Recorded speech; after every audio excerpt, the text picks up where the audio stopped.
Okay, so my sermons are more than 5 minutes on Sundays, but we're gonna see what this is, and let's just try it. Let's do it. Baltimore, we have a problem. The state government has plans to build a jail in East Baltimore for youth who are charged as adults for various crimes. The initial plans were to make this a 180 to 230 bed facility with a price tag of slightly more than $100 million. Why is that a problem? Well, it's a problem because recent reports reveal that there has been a steady decrease in violent and property crime in Baltimore, in addition to a decrease in the overall youth population in the city. We're looking at this as a problem because we plow ahead with this project anyway without taking into account the statistics and the research and the decrease in crime, that we really are wasting our money. And it's really a misplaced priority, as that last slide just said, if we spend money to build more jails as opposed to provide more opportunities. Consider this, more than 1,200 young people are incarcerated and charged as adults every year in Maryland, and nearly 70% of them are waved back down to the juvenile system or sent home anyway. A child spends on average 5 months in adult jail before having a waiver hearing to see if they'll be waived down to the juvenile system. Imagine being a teenager in adult jail for 5 months. What would that be like?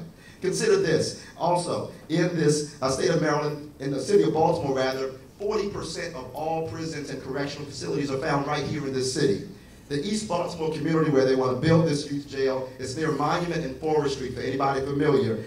It's already saturated with incarceration facilities. That community has more prisons than playgrounds. Imagine being a child growing up where you see more prison bars than you do swings and monkey bars. The state wants to build this new jail for women right next to the new jail for young people as well. People, this is not a sustainable public safety program.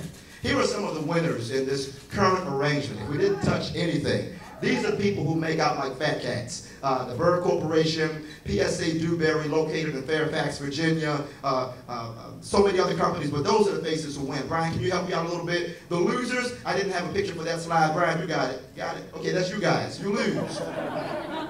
You lose if we stay like this. You lose. I know what the nightly news says. I know what you read in the paper, but you lose if we continue on this path. And it is your problem. Raise your hand if you pay taxes here. Raise your hand. You pay taxes? All right, your tax money is being wasted on a system that's based on faulty logic and based on a program that is proven not to work. It is your problem. Raise your hand if you are a parent, you have children, even if you claim them or not. You got some children? All right, listen, it's your problem because one day, as parents, and I am as well, one day we got to leave here.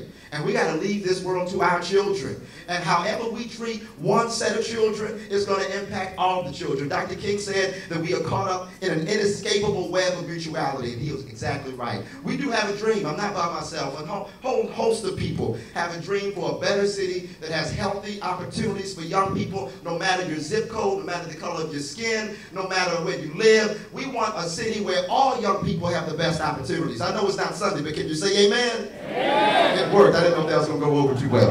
We do envision a city with world-class school facilities. Why do we have first-class jails and third-world schools? Something is wrong here, folks. We got to go to a different program. The youth jail does not have to be built, and there's information and websites and links there that will give you some hard data, not just emotionalism, not just some Baptist preacher speaking at a mic, but it'll give you some hard data in terms of this jail not being needed and some other ways that we can go with all of this. That last bullet point I really want to direct your attention to. The National Council on Crime and Delinquency, they did a report paid for by the state of Maryland, also the Annie Casey Foundation and others. And it said that we don't need this jail. We need new policies. We need a new program. We need to think about public safety in different ways. We don't have to, we're not going to arrest our way out of the problem. We're not going to build more prisons and all of a sudden, if we just build one more prison, everything will be all right. Folks, that's so wrong. And most of us in this room, we know that to be true, even if we don't have the hard data, you know it in your heart. We can't continue on that path. We need a new type of program. We have schools where we have opportunities, recreation, and youth summer jobs for our young people. Here are some of the groups that support this campaign. Many different organizations, many city residents. This coalition that's fighting this jail is so diverse. You'll have people from all walks of life together because we understand this is a shared concern. That if this thing goes forward as it stands, then we all are losers in all of this. We need your help. Go to safeandsound.org and sign up there. Click the button for Take Action. You can send an email to Governor O'Malley and force him, pressure him, ask him, urge him to do the right thing. And let's expand opportunities for youth. Let's expand alternatives to detention so that all of our children can get the best opportunities. And finally, I don't know if you've heard, but we have an election coming up this year as well. Let's make this a campaign issue. Every forum you go to, every message board you visit, every politician you talk to, raise the issue about this youth jail and tell them we want the money to be redirected toward opportunities that uplift and not opportunities that tear down. Can you say amen one more time? Thank you so much.